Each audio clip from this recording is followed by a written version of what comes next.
Assalamualaikum warahmatullahi wabarakatuh. Halo semuanya, perkenalkan nama saya Michelle Amanda, bisa dipanggil Michelle, dari Universitas Indonesia. Pada kesempatan kali ini, saya akan membawakan materi PPKN mengenai Undang-Undang Organik. Topik yang akan saya bawakan pada kesempatan kali ini, yaitu yang pertama, pengertian dari Undang-Undang Organik, contohnya, pasal yang terkait, kedudukan, dan juga menyinggung sedikit mengenai Undang-Undang Non-Organik. Sebelum kita masuk kepada materi, bisa diperhatikan kedua foto berikut. Foto yang pertama, yang sebelah kiri, merupakan pelaksanaan ujian nasional berbasis kertas, sedangkan foto sebelah kanan merupakan pelaksanaan ujian nasional berbasis komputer.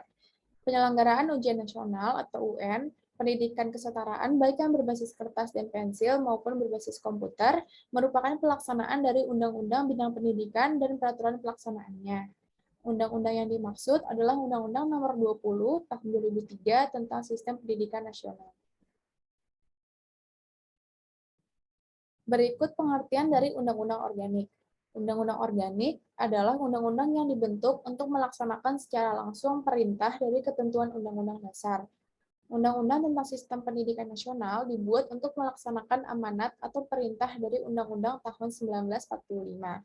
Dapat juga dikatakan, Undang-Undang Organik adalah undang-undang yang substansinya merupakan penjabaran langsung dari delegasi pengaturan yang disebutkan secara eksplisit dalam Undang-Undang Dasar 1945. Sebagaimana diketahui bahwa UUD 45 sebagai aturan dasar negara yang tertulis hanya memuat aturan-aturan pokok saja, hanya memuat garis-garis besar tentang penyelenggaraan kehidupan bernegara. Jadi, tidak seluruh persoalan telah tergariskan dalam UUD. Dan di samping itu, masyarakat pun berkembang, sehingga ada persoalan-persoalan baru yang muncul atau timbul. Hal-hal mana kemudian perlu diatur dengan undang-undang.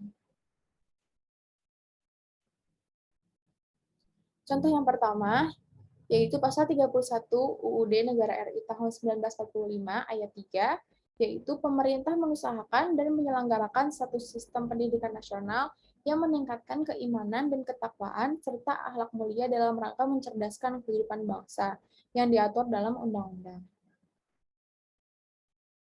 Maksud dari contoh tersebut yaitu Undang-Undang Organik untuk melaksanakan perintah pasal 31 ayat 3 UUD Negara RI tahun 1945 tersebut adalah Undang-Undang Nomor 20 Tahun 2003 tentang Sistem Pendidikan Nasional.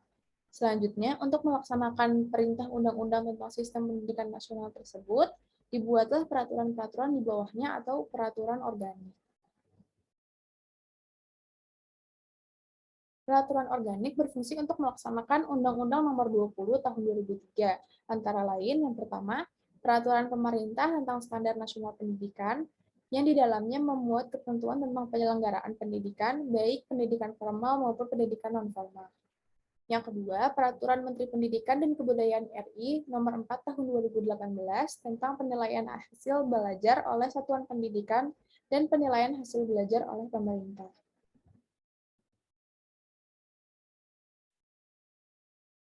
Berikut gambaran atau penjelasan dari slide sebelumnya. Jadi, di sini UUD 1945 pasal 31 ayat 3 merupakan undang-undang pokok atau bisa disebut sebagai undang-undang dasar. Kemudian dirincikan lagi ke dalam Undang-Undang Nomor 20 Tahun 2003 sebagai undang-undang organik dan pelaksanaannya oleh peraturan organik. Contoh yang kedua yaitu pasal 22E Undang-Undang Dasar Negara RI tahun 1945 ayat 5, yaitu pemilihan umum diselenggarakan oleh suatu komisi pemilihan umum yang bersifat nasional, tetap, dan mandiri. Ayat 6, ketentuan lebih lanjut tentang pemilihan umum diatur dengan undang-undang. Maksud dari contoh yang kedua yaitu undang-undang yang dibuat untuk melaksanakan perintah pada slide sebelumnya, yaitu pasal 22E UUD Negara RI tahun 1945, undang-undang organiknya ialah undang-undang tentang pemilihan umum.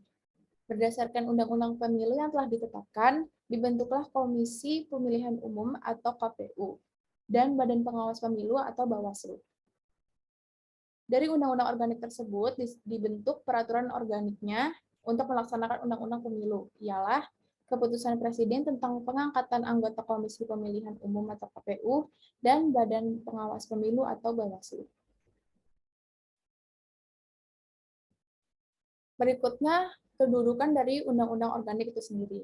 Dalam sistem hukum nasional kita, Undang-Undang Dasar Negara RI tahun 1945 yang merupakan hukum dasar memiliki kedudukan sebagai hukum yang tertinggi dan menjadi sumber hukum bagi peraturan perundang-undangan di bawahnya. Oleh karena itu, kedudukan peraturan perundang-undangan di bawah UUD Negara RI tahun 1945 ialah sebagai peraturan pelaksanaan atau peraturan organik yang dibuat untuk menjalankan perintah dari Undang-Undang Dasar Negara RI tahun 1945. Selanjutnya, Undang-Undang Non-Organik. Undang-Undang Non-Organik ialah kebalikan dari Undang-Undang Organik, yaitu mengatur hal-hal yang tidak ditentukan secara eksplisit oleh Undang-Undang Dasar. Sekian pemaparan materi dari saya, kurang lebihnya mohon maaf. Wassalamualaikum warahmatullahi wabarakatuh.